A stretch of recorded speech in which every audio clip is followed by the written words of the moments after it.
South Asia का power balance. जी हाँ, इन दिनों ग्लोबल यानी कि वैश्विक जगत में कुछ ऐसी ही चर्चाएं चल रही। बांग्लादेश में 12 फरवरी को संसदीय चुनाव होने जा रहे हैं और प्रधानमंत्री शेख हसीना, जो कि पूर्व प्रधानमंत्री है, शेख हसीना के देश छोड़ने और खालिदा जिया के निधन के बाद ये पहला चुनाव होने जा रहा है।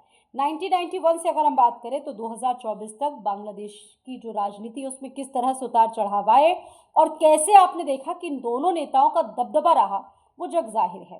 35 साल के बाद देश को नया प्रधानमंत्री मिलने जा रहा है। शेख हसीना की पार्टी आवामी लीग को इस चुनाव में हिस्सा लेने की परमिशन नहीं थी। चुनाव आयोग का कहना है कि 2024 में जो छात्र आंदोलन हुए उस दौरान पार्टी की भूमिका की वजह से उस तरह का बड़ा फैसला लिया गया। अल जजीरा के जो एक्सपर्ट्स हैं उनका यही मानना है कि बांग्लादेश के ये चुनाव सिर्फ देश की राजनीति नहीं बल्कि पूरे के पूरे साउथ एशिया की डिप्लोमेसी और पावर को ही बदलने की ताकत रखते हैं। इसलिए भारत लगातार इन चुनावों पर अपनी नज़र बनाए हुए, पाकिस्तान और चीन पर भी चुनाव लगातार नज़र बनी हुई है। विश्लेषक जो मानते हैं, ग्लोबली अगर वो चीज़ों को देख रहे हैं तो उनका कहना है कि ये बहुत महत्वपूर्ण है और नज़र ना सिर्फ भारत की है बल्कि पाकिस्तान से लेके चीन तक की नज़र है। अब सबसे बड़ा सवाल यहाँ पर यही है कि क्या वाकई में साउथ एशिया का जो पावर एक्सचेंज है वो बदलने जा रहा है। आपने देखा होगा 2023 और 24 में जिस तरीके से बांग्लादेश में हिंसा हुई, एक बड़ा आंदोलन हुआ, शेख हसीना को भागना तक पड़ा। उसके बाद कितने चेंजेस वहाँ पर आए और 35 साल के बाद एक तरह से कहा जा सकता है कि जो चुनाव होने जा रहा है वहाँ प्रधानमंत्री की भूमिका कितनी महत्वपूर्ण होगी, ये देखने वाली बात है। बांग्लादेश का ये चुनाव देश की राजनीति नहीं बल्कि पूरे साउथ एशिया की डिप्लोमेसी और पावर बैलेंस को बदलेगा और तमाम देशों की नज़र बनी हुई है। 1991 से अगर हम जिक्र करें 2024 तक बांग्लादेश की राजनीति में शेख हसीना और खालिदा जिया है, उनका दबदबा रहा है और 35 साल के बाद ये पहला चुनाव है जिसमें दोनों ही बड़ी सशक्त महिलाएं हैं। महिला एम्पावरमेंट का एक जीता जागता उदाहरण है कि महिलाएं नहीं होंगी। शेख हसीना को तो कई दिनों में भारत ने शरण दी, कई दिनों तक वो भारत में रही और हसीना के तख्ता पलट के बाद वहाँ की विदेश नीति में भी एक बहुत बड़ा बदलाव आया है। बांग्लादेश में अगस्त 2024 से नोबेल विजेता मोहम्मद यूनुस की लीडरशिप में लगातार वहाँ की जो इंटरिम सरकार है वो अपना काम कर रही है।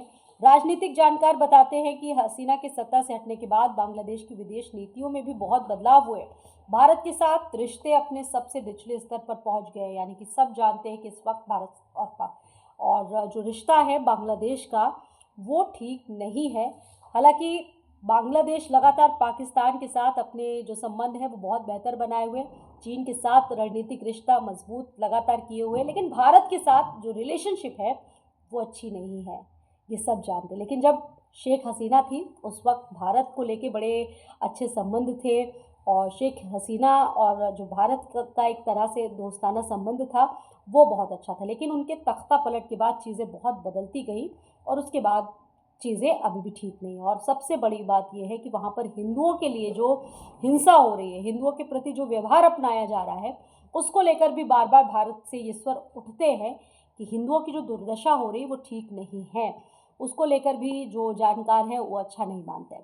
अच्छा, भारत और पाकिस्तान और चीन से बदलते बांग्लादेश के रिश्ते, भारत से एक तरफ तनाव बढ़ा, बांग्लादेश में छात्र आंदोलन हुआ, उसके बाद शेख हसीना को सत्ता छोड़नी पड़ी, भारत आ गई, वो दोनों देशों में तनाव शुरू हुआ और वो बार बार कह रहे थे कि इंडिया शेख हसीना को लौटा दे, लेकिन यहाँ पर एक तरह से वो अपने आप को सुरक्षित मान रही थी, उनको अपना ये घर जैसा लग रहा था, इसलिए वो यहाँ पर रुकी रही। बांग्लादेश में हिंदुओं पर निरंतर हमले होते रहे, उनके मंदिर तोड़े गए, हिंसा की खबरें चारों तरफ से आई जिस पर भारत ने चिंता जाहिर की। बांग्लादेश और सोशल मीडिया पर ग्रेटर बांग्लादेश के नक्शे और भारत के जितने पूर्वोत्तर राज्य हैं उनको लेकर भी बहुत सारी भड़काऊ बातें कही गई। वहीं मोहम्मद यूनुस ने भारत के पूर्वोत्तर राज्यों को लैंड लॉक बताया, जिससे एक बहुत विवाद की स्थिति उत्पन्न हुई। भारत और बांग्लादेश के अगर हम बॉर्डर की बात करें तो बीएसएफ और बीजीबी के बीच भी जो तनाव है वो बढ़ा, यानी कि स्थिति वहाँ पर भी अच्छी नहीं थी और तस्करी और बाढ़ को लेकर भी बहस हुई। छात्र नेता शरीफ उस्मान की हम बात करें, हादी की गोली मारकर हत्या की गई, जिसके बाद चारों तरफ हिंसा बढ़ी और भारत के खिलाफ माहौल बना। इसी बीच ध्यान देने वाली बात यह कि भारत के साथ भले ही संबंध बिगड़े हो, लेकिन पाकिस्तान के साथ बांग्लादेश के संबंध बहुत बेहतर हुए। दोनों देशों के बड़े नेताओं ने अपने स्तर पर बातचीत की, अधिकारियों में बातचीत शुरू हुई, पुराने तनाव धीरे धीरे कम होने लगे। अभी आप देख लीजिए, हाल फिलहाल जो होना था T20 मैच, उसको लेकर पाकिस्तान ने बांग्लादेश का सपोर्ट किया। पहले बांग्लादेश ने अपनी सिक्योरिटी की वजह से भारत के साथ खेलने से इनकार किया, उसके बाद पाकिस्तान उसके सपोर्ट में आ गया, यानी कि भाईचारा वाला जो वो है वो निभाया जाने लगा। 2025 की हम घटना ले लें, कराची और चटगांव के बीच कार्गो जहाज फिर से चलने लगे, समुद्री व्यापार बड़ा ईजिली शुरू हो गया। 2026 की शुरुआत में हम देखें, ढाका और कराची के बीच कई साल के बाद सीधी फ्लाइट शुरू हुई। ये बहुत सारे ऐसे मुद्दे हैं जिनको लेकर कहा जा सकता है कि उन दोनों देशों के बीच संबंध बेहतर हुए। अंतर्राष्ट्रीय बैठकों को अगर आप ले लीजिए, पाकिस्तान और बांग्लादेश कई मुद्दों पर एक दूसरे के साथ खड़े नजर आए, जिससे तालमेल बढ़ा। सार्क जैसे क्षेत्रीय संगठनों ने मिलकर काम किया, दोबारा सक्रिय हुए, दोनों देशों ने मिलकर काम करने की इच्छा जताई, यानी कि यहाँ पर भी भाईचारे का एक फैक्टर काम आया। चीन से भी करीबी देखिए बढ़ती रही। भारत के जो एक तरह से बड़े दुश्मन हैं कहा जा सकता है, वो भी बड़ा सपोर्ट कर रहे हैं बांग्लादेश को। 2025 में बांग्लादेश के नेता और चीन के राष्ट्रपति की मुलाकात हुई, रिश्तों को आगे और खुलकर बढ़ाने की बात कही गई। चीन ने बांग्लादेश से आने वाले ज़्यादातर सामान पर टैक्स नहीं लगाने की सुविधा भी आगे जारी रखने की बात कही। रक्षा के मामले में दोनों देश करीब आए और ड्रोन और दूसरी सैन्य ताकतें जो एक है वो हुई, और ये कहा जा सकता है कि तकनीक से जुड़े भी बड़े समझौते किए गए। अब सवाल यहाँ पर यही है कि साउथ एशिया के पावर बैलेंस के लिए बांग्लादेश इतना महत्वपूर्ण क्यों है? क्योंकि ये बांग्लादेश में आम चुनाव है, और बांग्लादेश का आम चुनाव आगे की दिशा और दशा तय करेगा कि देश आगे भारत के करीब रहेगा या पाकिस्तान और चीन की तरफ झुकेगा। इससे साउथ एशिया का पावर बैलेंस बदल भी सकता है। इसी वजह से इस चुनाव को बहुत महत्वपूर्ण माना जा रहा है।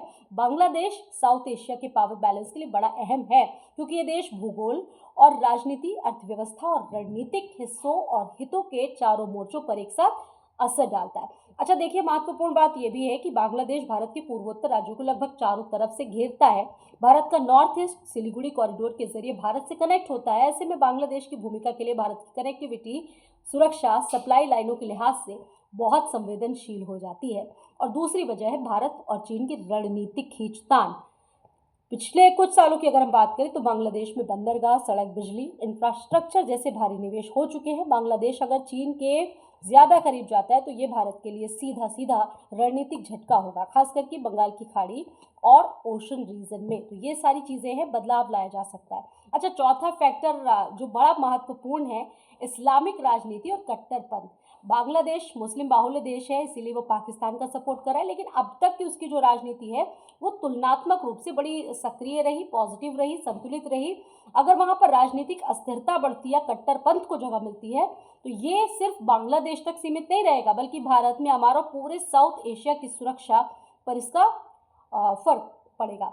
और अगर इस चुनाव में BNP जीतती है या मजबूत सरकार बनती है तो यकीन मान लीजिए कि भारत और बांग्लादेश के रिश्तों में दूरी बढ़ सकती है, सीमा सुरक्षा और आपसी भरोसे पर असर पड़ेगा। और नतीजा अगर साफ नहीं रहा, गठबंधन की सरकार बनी, हालात स्थिर हुए, तो भारत की स्थिति कमजोर और पाकिस्तान चीन की भूमिका मजबूत हो सकती है। अब देखने वाली बात है कि चुनाव के बाद क्या स्थितियां बनती हैं, क्या नहीं। विश्लेषक इन पर विश्लेषण लगातार कर रहे हैं, और चीज़ें क्या होती हैं देखने वाली बात होगी। आपको ये वीडियो कैसा लगा, इस पर अपनी राय ज़रूर दीजिएगा।